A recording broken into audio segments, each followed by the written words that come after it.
ઘરે મૂકી અને નોકરી માટે 50 કિલોમીટર, 100 કિલોમીટર, 200 કિલોમીટર, 300 કિલોમીટર અથવા એ વતન આવ્યા ત્યાર પછી આજે આવીને કાલે ઘેર આવે છે. બાકી સુરત, વલસાડ, નવસારી ત્યાં નોકરી કરે ખરેખર આખા દિવસે આવે છે. એ અમારી એસટીની નોકરી અસલમાં સેવાનો એક પરિપૂર્ણ ભાગ કહેવાય. સેવા તો બધી જ કહેવાય, શિક્ષકમાં, તલાટીમાં, સેવકમાં, બધામાં સેવા કહેવાય.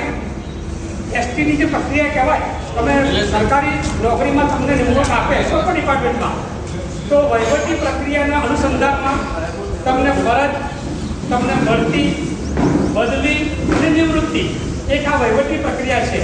આ પ્રક્રિયામાં આજ રોજ અમારા ત્રણેય મિત્રો, અમારા ત્રણેય સહકર્મચારી, અમારા સાથી, અમારી એસટીના આ ફરજ પરના જે અમારા કર્મચારીઓ 30/4/25ના રોજ નિવૃત્ત થાય છે.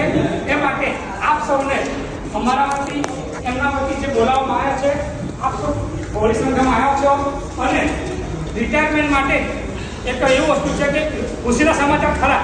જે રિટાયર થાય છે એમના માટે, એમની ફેમિલી માટે તો રિટાયર